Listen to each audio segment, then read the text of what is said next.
class. Good morning to all. Today I am going to teach you chapter number 3 महायज्ञ का पुरस्कार। बच्चों, ये पाठ हमने आपको लाइव पीछे की क्लास में लास्ट वीक पढ़ाया है, ठीक है। और आपको हमने इसके प्रश्न उत्तर भी दिए। चूँकि कुछ बच्चों को नेट की प्रॉब्लम है और कुछ बच्चों लाइव क्लास नहीं अटेंड कर पाते हैं, तो उनकी समस्या को देखते हुए, उनकी प्रॉब्लम्स को देखते हुए हम इसका वीडियो भी बनाकर आपको देंगे, ताकि आप इससे भी पढ़ सकें, जिन बच्चों को लाइव क्लास नहीं मिल पाती है। तो आइए आज हम आपको महायज्ञ का पुरस्कार पाठ पढ़ाते हैं। पहले बच्चों आप साहित्य सागर की छोटी बुक उठा लीजिए, टेक्स्ट बुक। पहले हम आपको पाठ रीड करके एक्सप्लेन करेंगे और इसके बाद फिर हम आपको इसके प्रश्न उत्तर वर्क बुक में जो है वो आंसर देंगे। तो चलिए फोकस करिए आप पेज नंबर 40 चैप्टर नंबर 3 महायज्ञ का पुरस्कार।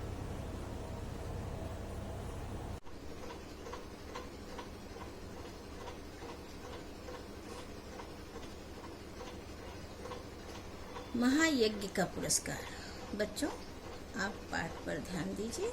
हम फर्स्ट लाइन से रीड करेंगे और एक्सप्लेन करेंगे। I hope you all will see that chapter. देखिए, एक सेठ थे, अत्यंत विनम्र और उदार। धर्म प्रयाणिकने की कोई साधु संत उनके द्वार से निराश न लौटता था। भरपेट भोजन पाता, भंडार का द्वार सबके लिए खुला रहता था। जो हाथ पसारे वही पाए। सेठ ने बहुत से यज्ञ किए थे और दान में न जाने कितना धन दीन दुखियों में बांट दिया था। कहने का तात्पर्य है कि सेठ बहुत विनम्र थे और बड़े उदार थे वो। और वो क्या करते थे कि उनके घर जो भी साधु संत आता था या कोई भी शिक्षा से आता था, तो उसे भरपेट भोजन कराना, उसकी जितनी भी सेवा कर सकते थे करते थे और उसे दे लेके ही भेजते थे। और सेठ ने, चूंकि उनके पास अच्छा पैसा था उस समय, यज्ञ भी बहुत किया उन्होंने, दान भी बहुत दिए उन्होंने दीन दुखियों के। पर सब दिन होत न समान। बच्चों, सभी दिन सभी समय एक सा नहीं होता, किसी का भी टाइम एक सा नहीं होता है। अचानक क्या हुआ कि दिन इतने बुरे फिर गए, ऐसे बुरे दिन आ गए सेठ के कि वो उन्हें गरीबी का मुंह देखना पड़ा। सेठ को गरीबी का मुंह देखना पड़ा। संगी साथियों ने भी मुंह फेर लिया और संगी साथियों ने उनसे मुंह फेर लिया, क्योंकि आपको पता है दुनिया बहुत स्वार्थी है। अगर हमारे पास धन है तो बहुत चापलूस हमें आएंगे पॉलिश करने, मतलब हमसे संबंध बनाने, और अगर हम गरीब हो जाएंगे तो वही लोग मुंह फोड़ लेते हैं। तो ऐसे ही सेठ के ही जीवन में हुआ और नौबत यहाँ तक आ गई कि सेठ सेठानी को भूखों मरने के दिन आ गए। उन दिनों एक कथा प्रचलित थी। उन दिनों एक ऐसा था, एक प्रथा थी कि रिवाज था कि जो भी यज्ञ के फल हैं उनको क्रय विक्रय, क्रय माने खरीदना, बेचना, और विक्रय माने खरीदना, तो बेचा और खरीदा जाता था। छोटा बड़ा जैसा भी यज्ञ होता था उसके अनुसार मूल्य मिल जाता था। जैसा यज्ञ वैसा दाम। बहुत तंगी हुई तो एक दिन सेठानी ने कहा, न हो तो यज्ञ को बेच डालो। जब बहुत ज्यादा तंग हो गए और खाने के लिए एक एक दाने की परेशानी होने लगी, तो सेठानी ने अपने सेठ से कहा कि ऐसा करो, एक यज्ञ बेच डालो। सुनकर सेठ तो बहुत दुखी हुए, पर बाद में अपनी तंगी पर विचार करके यज्ञ बेचने के लिए तैयार हो गए। ठीक है। सेठ ने यहाँ से 10-12 कोस की दूरी पर कुंदनपुर नाम का एक नगर था, जिसमें एक बहुत बड़े सेठ रहते थे। लोग उन्हें धन्ना सेठ कहते थे। यह अफवाह थी कि उनकी सेठानी को कोई दैवीय शक्ति प्राप्त है, जिससे वह तीनों लोगों की बात जान लेती है। 10-12 कोस की दूरी पर एक गांव था, नगर था कुंदनपुर नाम का। तो वहाँ पे एक धन्ना सेठ थे, बहुत धनी थे। सेठ ने सोचा उन्हीं के पास जाकर मैं अपना यज्ञ बेचूंगा। और उनकी जो पत्नी थी, उनके लिए ऐसा अफवाह था कि उन्हें ऐसी कोई दैवीय शक्ति है कि वो तीनों लोगों की बात वो जान जाती थी। धन की उनके पास कोई कमी नहीं थी। विपदग्रस्त सेठ ने उन्हीं के हाथ अपना धन बेचने का निश्चय किया। विपत्ति में फंसे हुए उस सेठ ने सोचा कि उनके पास धन की कोई कमी नहीं है, मैं उन्हीं के पास जाकर अपना यज्ञ बेचूंगा। दूर की मंजिल थी, सो सेठानी जैसे तैसे पड़ोसी से थोड़ा सा आटा मांग लाई। सेठानी ने क्या किया, कि उन्होंने सोचा इतने दूर के रास्ते में जाएंगे, घर में एक दाना नहीं था, वो आसपास से किसी से थोड़ा सा आटा मांग कर लाई और उन्होंने मोटी मोटी 4 रोटियां बनाकर सेठ के लिए बांध दी। सेठ सुबह सवेरे तड़के अर्ली मॉर्निंग उठकर कुंदनपुर के लिए चल दिए। गर्मी के दिन थे। सेठ ने सोचा सूरज निकलने से जितना रास्ता पार कर लूंगा उतना ही अच्छा है। सेठ ने सोचा कि जितनी जल्दी से जल्दी मैं ज़्यादा से ज़्यादा रास्ता तय कर लूँ उतना अच्छा रहेगा, क्योंकि धूप निकलने पर गर्मी बहुत लगेगी और भी थकान होगी। वे सोचकर खूब तेज चले, लेकिन आधा रास्ता पार करते करते धूप इतनी तेज हो गई कि क्या हुआ, चलने में कष्ट होने लगा। पसीने से उनकी सारी देह लथपथ हो गई। क्या हुआ कि इतनी ज़्यादा तेज़ धूप हो गई। आपको भी पता है कि गर्मियों में कितनी ज़्यादा तेज़ धूप हो जाती है, तो वो परेशान होने लगे। फिर उन्होंने सोचा, और भूख भी लगने लगी, उन्हें भूख सताने लगी। सामने वृक्षों का एक कुंज और कुआं देखकर सेठ ने विचार किया कि यहाँ थोड़ी देर रुककर भोजन और विश्राम कर लेना चाहिए। उन्होंने तभी देखा सामने एक बगीचा है, पेड़ों का एक कुंज देखा उन्होंने, बगीचा सा दिखाई दिया उन्हें, और उन्होंने सोचा कि यहीं पर कुआं भी है, पीने का पानी भी यहाँ मिल जाएगा, यहीं रुककर यहीं थोड़ा खा पी कर विश्राम करके फिर आगे चलेंगे। यह सोचकर कुंज की ओर बढ़े। पोटली से लोटा डोरी निकालकर पानी खींचा, हाथ मुंह धोया। उसके बाद उन्होंने लोटा पानी ले एक पेड़ के नीचे आ बैठे और खाने की पोटली निकालकर खाने के लिए रोटी निकालकर तोड़ने ही वाले थे कि क्या देखते हैं, पोटली निकाल के और खाने के लिए रोटी जैसे ही तोड़ रहे थे तभी उन्होंने क्या देखा, निकट ही एक हाथ भर दूरी पर एक कुत्ता छटपटा रहा था। बिल्कुल पास में थोड़ी ही दूरी पर एक कुत्ता पड़ा छटपटा रहा था। बेचारे का पेट कमर से लगा हुआ था, मतलब वो बड़ा भूखा सा दिखाई दे रहा था। सेठ को रोटी खोलते देख वह बार बार गर्दन उठाता, और जैसे उसने देखा कि सेठ रोटी खोल रहा है वो बार बार गर्दन उठाता, लेकिन इतना वीक हो गया था, दुर्बल हो गया था कि दुर्बलता के कारण उसकी गर्दन बार बार गिर जा रही थी। यह देख सेठ का हृदय दया से भर आया। उसने कुत्ते की ऐसी स्थिति देखी तो उसे उस कुत्ते के प्रति बड़ी दया आई, बड़ा उसके मन में दुख हुआ। बेचारी को कई दिनों से खाना नहीं मिला दिखता है। उन्होंने अपने मन में ही सोचा कि शायद ऐसा लग रहा है जैसे बहुत दिनों से ये भूखा है, तभी इसकी हालत ऐसी हो गई है। सेठ ने एक रोटी उठाई और टुकड़े टुकड़े करके कुत्ते के सामने डाल दी। सेठ ने क्या किया, अपनी रोटी में से एक रोटी टुकड़े टुकड़े करके उसके सामने डाल दी। कुत्ता भूखा था ही, धीरे धीरे वह रोटी खा गया। अब उसके शरीर में थोड़ी जान आती दिखाई दी और मुंह उठाकर सेठ की ओर देखने लगा। जब उसने एक रोटी खा ली तो उसके अंदर इतनी थोड़ी सी जान आई कि वो सिर उठाने लायक हो गया और सिर उठाकर वह सेठ की ओर देखने लगा। उसकी आंखों में कृतज्ञता था। उसने मानो सेठ का आभार व्यक्त किया हो, अपनी आंखों से ऐसी भाव व्यक्त कर रहा था। सेठ ने सोचा कि एक रोटी से और खिला दूं तो फिर ये चलने फिरने हो। सेठ ने सोचा जब एक रोटी में इसकी गर्दन भर गई तो अब एक और खिला दूं तो ये शायद उठ के खड़ा हो जाएगा, चलने लायक हो जाएगा। यह सोचकर सेठ ने एक रोटी और टुकड़े करके उसे खिला दी। 2 रोटियां खाने के बाद कुत्ते के शरीर में शक्ति आ गई और वह खिसकता खिसकता सेठ के समीप आ गया। जब 2 रोटी उसने खा लिया तो इतनी उसके अंदर ताकत आ गई कि वो खिसक खिसक के सेठ के बिल्कुल पास पहुंच गया। सेठ ने देखा कि अभी भी वह अच्छी तरह चल नहीं पा रहा है, अभी भी वो अच्छे से चल नहीं पा रहा है। आसपास कोई बस्ती भी नहीं दिखाई दे रही है और उनके आसपास कोई बस्ती भी नहीं दिख रही थी। सेठ ने सोचा एक रोटी इसे और दे दो। उन्होंने सोचा कि एक रोटी मैं इसे और खिला दूं तो फिर यह अच्छी तरह चल फिर सकेगा और अच्छे से ये चलने लगेगा। मेरा क्या मतलब, सेठ का मतलब कि मेरा क्या, मैं तो ठीक हूँ और इसे खिला दूंगा, मैं एक रोटी में काम चला लूँगा। जैसे 2 खाई वैसे एक, थोड़ी देर कुंदनपुर पहुँच जाऊँगा तो कोई चिंता ही नहीं है, वहाँ पहुँच जाऊँगा तो वहाँ खाने पीने को मिल ही जाएगा। सेठ ने तीसरी रोटी उठाई और कुत्ते को खिला दी। अब एक रोटी बची। अब सेठ के पास केवल एक रोटी बची, उसे लेकर वे स्वयं खाने ही वाले थे कि सेठ ने देखा कुत्ते की आंखों में अब भी, कुत्ते की आंखें अब भी उनकी ओर जमी हैं। जब सेठ के पास अब एक रोटी बची थी उसे उन्होंने सोचा लाओ खाऊं। जैसे वो खाने शुरू हुए, खाना चाह ही रहे थे कि तभी उन्होंने कुत्ते की तरफ देखा कि ऐसा लगा उन्हें जानो ये बहुत ही करुणा से, बहुत ही दीनता से वो उनसे उस रोटी को भी मांग रहा हो। याचना माने मांगना। नेक्स्ट पेज पे आ जाइए बच्चों।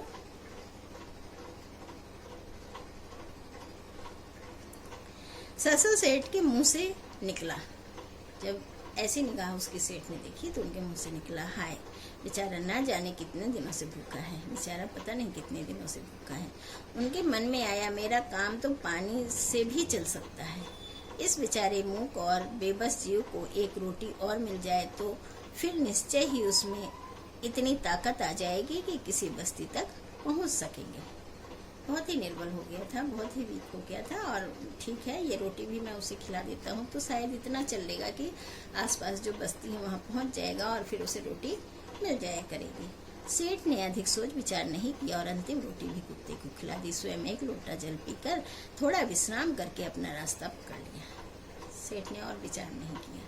फिर उन्होंने क्या किया कि वो आखिरी रोटी भी उसे खिला दी और एक लोटा जल खुद पिया और बड़े संतुष्ट भाव से थोड़ी देर वहाँ छाया में विश्राम किया और अपने रास्ते पे वह फिर चल दिए। दिया जले सेठ कुंदनपुर पहुँच गए। कहने का तात्पर्य कि गोधूली संध्या होते ही वो कुंदनपुर पहुँच गए। सेठ हवेली में पहुँचे तो धन्ना सेठ ने उठकर उनका स्वागत किया। धन्ना सेठ ने खड़े होकर उनका स्वागत किया। पूछा, कहो सेठ कैसे आना हुआ, क्योंकि पहले ये भी बहुत रईस थे, बहुत ज़्यादा अमीर थे। उन्होंने पूछा धन्ना सेठ ने कि कैसे आना हुआ बताइए। सेठ ने कहा, संकट में हूँ, बहुत ही परेशानी में हूँ और एक यज्ञ आपके हाथ बेचने आया हूँ, कि मैं एक अपना यज्ञ आपके हाथों बेचने आया हूँ। इतने में धन्ना सेठ की पत्नी ने आकर सेठ को प्रणाम किया और बोली। इतनी सी बात हुई थी कि तभी धन्ना सेठ की पत्नी आ पहुंची और उन्होंने सेठ को प्रणाम किया और बोली, सेठ जी यज्ञ खरीदने के लिए तो हम तैयार हैं, पर आपको अपना महायज्ञ बेचना होगा। कि हम तैयार हैं, आपका यज्ञ हम खरीदेंगे, लेकिन आप हमें अपना महायज्ञ बेचेंगे। महायज्ञ? सेठ आश्चर्य में पड़ गया। क्यों? क्योंकि उसने महायज्ञ कभी ऐसा किया ही नहीं था। हाँ, वही जो आज आपने किया, धन्ना सेठ की पत्नी ने कहा। और उस पर धन्ना सेठ की पत्नी ने फिर ये कहा कि जो आज महायज्ञ आपने किया वो खरीदने को तैयार हूँ मैं। सेठ बड़े आश्चर्य में पड़े, वो बड़े आश्चर्य में पड़ गए। महायज्ञ और आज? वे समझे कि उनका मजाक उड़ाया जा रहा है, क्योंकि सेठ की गरीबी चल रही थी, गरीबी का टाइम था। उन्हें लगा कि ये सेठानी हमारा मजाक उड़ा रही हैं और बड़े विनम्र भाव से बेचारे बोले, आप आज की कहती हैं, मैंने तो बरसों से कोई यज्ञ नहीं किया, मेरी स्थिति ही ऐसी नहीं थी। वर्षों से मेरी स्थिति ऐसी नहीं थी कि मैं कोई छोटा भी यज्ञ करूं, और महायज्ञ की बात आप कर रही हैं, वो भी आज? आज तो मैं रास्ते में था। धन्ना सेठ की पत्नी ने गंभीर भाव से कहा, नहीं सेठ, आज आपने भारी यज्ञ किया। महाराज, उसे बेचोगे तो हम खरीद लेंगे, नहीं तो नहीं। आज आपने यज्ञ किया है और अगर आप उसे बेचते हैं तो मैं अवश्य खरीद लूंगी, वरना नहीं खरीदेंगे हम। धन्ना सेठ की पत्नी ने नहीं तो नहीं। सेठ विस्मित विमूढ़ हो गए। सेठ जो बोल न सके, विस्मित विमूढ़ माने आश्चर्य से बिल्कुल मूक हो गए। उनके मुंह से शब्द ही नहीं निकल रहे थे, इतना उन्हें अचंभा हुआ। उन्हें निश्चय हो गया कि उन लोगों का यज्ञ खरीदना नहीं है। सेठ को ये लग गया कि ये हमारा यज्ञ नहीं खरीदेंगे, इसीलिए ऐसी बातें की जा रही हैं, इसीलिए ये सेठानी हमसे ऐसी बातें कर रही हैं। क्या सोचते हो सेठ, बोलो, राजी हो? तब जब ऐसे बिल्कुल चुप देखा सेठ को तो सेठानी ने फिर पूछा कि क्या सोच रहे हो, अगर राजी हो तो बोलो। धन्ना सेठ की पत्नी ने पूछा। सेठ ने खिन्न होकर कहा। सेठ को बहुत खराब लगा और उसने कहा, सेठानी जी हंसी छोड़िए, सेठानी जी मजाक छोड़िए, काम की बात कीजिए। बरसों से मैंने यज्ञ नहीं किया, आप आज की कहती हैं? मैंने तो बरसों से यज्ञ नहीं किया और आज की बात कर रही हैं आप। तो उसे ये बात थोड़ा सही नहीं लग रही थी। ऐसा लग रहा था उसको कि जैसे सेठानी उसका सेठ नहीं खरीद उसका यज्ञ नहीं खरीदना चाह रही हैं और मजाक उड़ा रही हैं। सेठानी ने समझाया कि आज रास्ते में स्वयं न खाकर 4 रोटियां भूखे कुत्ते को खिला दी, यह यज्ञ नहीं तो और क्या था, क्या है। यज्ञ कमाने की इच्छा से धन दौलत लुटाकर किया गया यज्ञ सच्चा यज्ञ नहीं होता।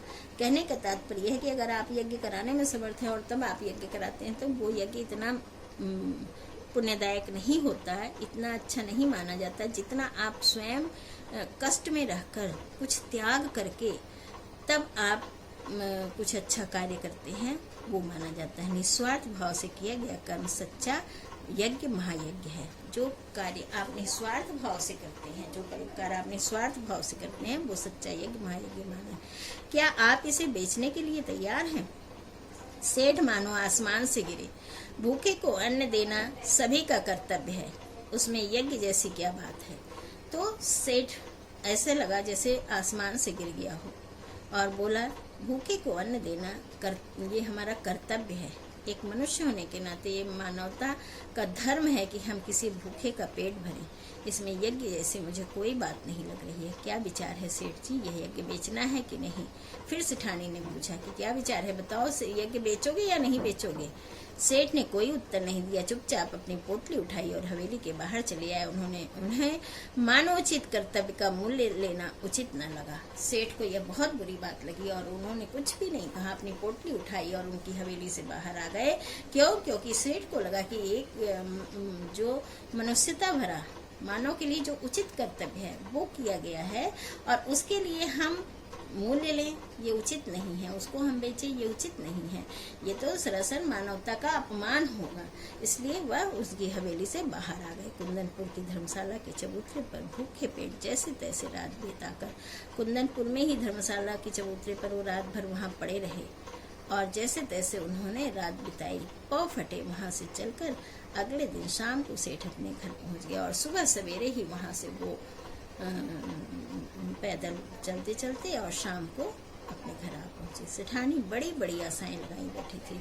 सेठानी बड़ी खुश थी और बड़ी आशाएं लगाई बैठी थी कि अभी सेठ आएंगे, पैसे लेकर आएंगे, यज्ञ बेच कर आएंगे तो ये खरीदेंगे, ये अन्न खरीदेंगे, वो राशन खरीदेंगे। लेकिन क्या देखती है, सेठ को खाली हाथ वापस आया देखा, आशंका से कांप उठी। सेठ को खाली हाथ आया देखकर उसे बड़ी मन में भ्रम हो गया, आशंका हो गई कि शायद धन्ना सेठ नहीं मिले। और बोली, क्यों धन्ना सेठ नहीं मिले? तब सेठ ने अद्योपान सारी कथा सुना दी। तब सेठ ने उसको आरंभ से लेके अंत तक की सारी बात बता दी कि क्या हुआ। सुनकर सेठानी की सारी वेदना जाने कहाँ विलीन हो गई। और ऐसा सुनकर सेठानी बड़ी प्रसन्न हुई और उसका जो वो दुख था वो सब खत्म हो गया। हृदय उल्लसित से हो उठा और उसका हृदय प्रसन्नता से भर उठा। विपत्ति में भी सेठ ने धर्म नहीं छोड़ा, परेशानी में भी सेठ ने धर्म को नहीं छोड़ा। धन्य है मेरे पति। सेठ के चरणों की रज मस्तक पर लगाते हुए बोली, धीरज रखें, भगवान सबका भला करे। और सेठ के पैरों की धूल जो थी अपने माथे पर लगा लिया और उसने कहा कि भगवान सब सही करेंगे, आप चिंता न करें। रात का अंधकार फैलता जा रहा था। शाम हो गई, अंधेरा होने लगा, रात होने लगी। सेठानी उठकर दिया जलाने के लिए लान में आई और रास्ते में किसी चीज को ठोकर लगी। जब वो दिया जलाने आई तो रास्ते में उसे किसी चीज से ठोकर लग गई। जब ठोकर लग गई तो क्या हुआ,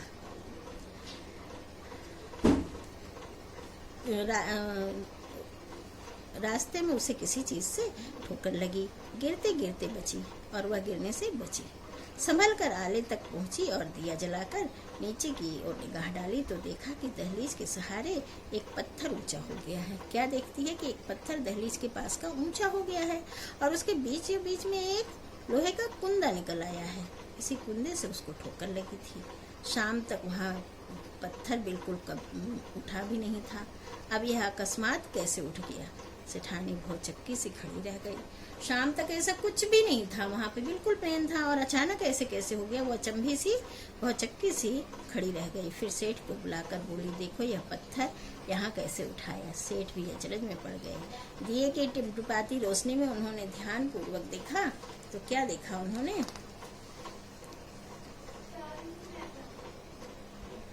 देखा तो पता चला कि वह तो किसी चीज का ढक्कन है। आखिर यह माजरा क्या है? सेठ ने कुंदे को पकड़कर खींचा तो पत्थर उठ गया और अंदर जाने के लिए सीढ़ियां निकल आईं। सावधानी से सेठ और सेठानी दिया हाथ में लिए उतरे। तो क्या सेठ और सेठानी ने हाथ में दिया लेकर सावधानी से नीचे उतर के गए और अंदर जाने के लिए सीढ़ियां निकल आईं। जैसे यहाँ पे सीढ़ियों से उतरते ही इतना प्रकाश सामने आया कि उनकी आंखें चौंधिया गईं। वो हाथ में दिया लेके उतरे, कुछ सीढ़ियाँ उतरे ही थे कि इतना प्रकाश उनको दिखाई देने लगा कि उनकी आंखें चौंधियाने लगी। सेठ ने देखा वह एक विशाल तहखाना है। और जवाहरातों से जगमगा रहा है। वो एक विशाल तहखाना है जो जवाहरातों से जगमगा रहा है।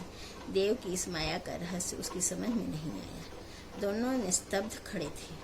तभी अदृश्य पर स्पष्ट स्वर में उन्हें सुनाई दिया। और तभी अदृश्य और स्पष्ट रूप से उन्हें सुनाई दिया। क्या सुनाई दिया? ओ सेठ, स्वयं भूखे रहकर अपना कर्तव्य मानकर प्रसन्न चित्त तुमने मरणासन कुत्ते को 4 रोटियां खिलाकर उसकी जान बचाई। इस महायज्ञ का यह पुरस्कार है।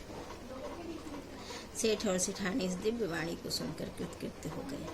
सेठ और सिठानी ऐसी वाणी को सुनकर बहुत ही प्रसन्न हुए।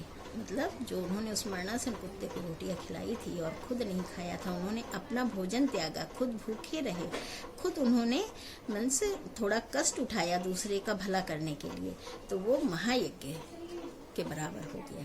तो उस महायज्ञ का पुरस्कार इन्हें दैवी शक्ति से प्राप्त हुआ, देवताओं से प्राप्त हुआ। सेठ और सिठानी इस दिव्य वाणी को सुनकर धन्य हो गए, कृतकृत्य हो गए, धन्य धन्य हो गए। वहीं धरती पर माथा टेककर उन दोनों ने भगवान के चरणों में प्रणाम किया और उन्होंने भगवान का आभार व्यक्त करने के लिए, भगवान को धन्यवाद करने के लिए वहीं पर अपना माथा टेककर बार बार ईश्वर को प्रणाम किया, देवी देवताओं को का आभार व्यक्त किया और उन्हें धन्यवाद किया।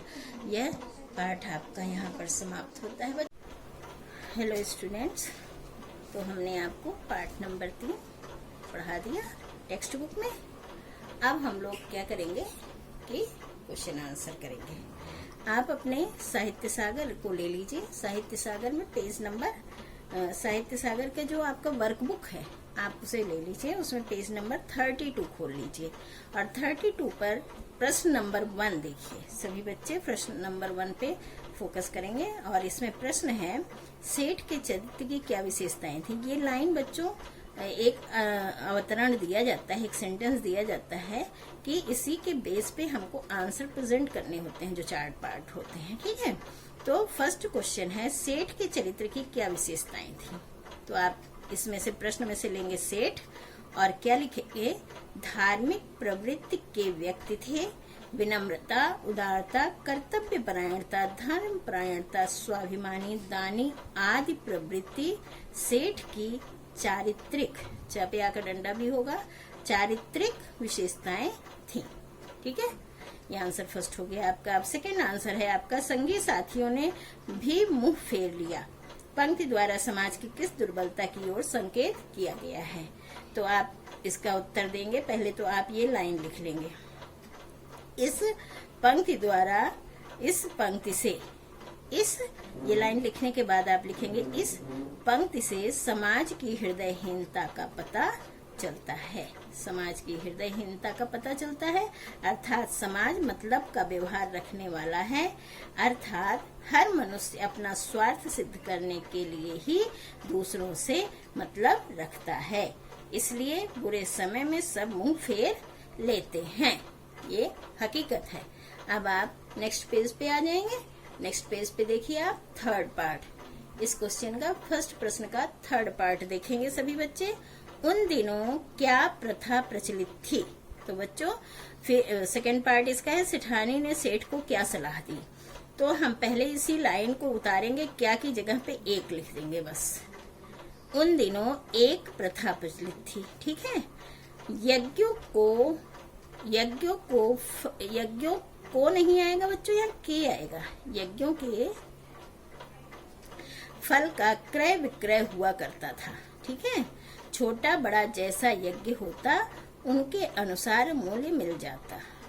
ठीक है, जैसा यज्ञ होता था छोटा या बड़ा उसी के अनुसार मूल्य मिल जाता था। जब बहुत तंगी हुई तो एक दिन सेठानी ने कहा, क्या कहा देखिए, ना हो तो एक यज्ञ ही बेच डालो। ये आपके टेक्स्ट बुक में, स्मॉल बुक में आपके फर्स्ट पेज पर, पेज नंबर 14 है ना, उस पेज पर आपके ये थर्ड पैराग्राफ है। ये पूरा थर्ड पैराग्राफ है, वही ये आंसर है, थर्ड आंसर ये वही। अब आप आइए क्वेश्चन नंबर घ पर। इसका घ पार्ट, फोर्थ पार्ट। सेठानी की बात मानकर सेठ जी कहाँ गए। धन्ना सेठ की पत्नी के बारे में क्या अफवाह थी। तो सेठानी की बात मानकर सेठ जी तक आप क्वेश्चन से लिखेंगे, फिर आप लिखेंगे कुंदनपुर नगर में धन्ना सेठ के पास गए। ठीक है। अब सेकंड पार्ट में धन्ना सेठ की पत्नी के बारे में क्वेश्चन से आएगा। ठीक है। धन्ना सेठ की पत्नी के बारे में या विषय में अफवाह थी कि सेठानी को कोई दैवीय शक्ति, यहाँ बड़ी की मात्रा होगी, दैवीय शक्ति प्राप्त है। ठीक है बच्चों, कि सेठानी को कोई दैवीय शक्ति प्राप्त है जिससे वह तीनों लोगों की बात जान जाती है। ठीक है। अब आप सेकंड प्रश्न पे आइए। सेठ जी यज्ञ खरीदने के लिए तो हम तैयार हैं, पर आपको अपना महायज्ञ बेचना पड़ेगा। ये तो लाइन जो दी गई है, क्वेश्चन है वक्ता कौन है। तो ये लाइन किसने कहा था?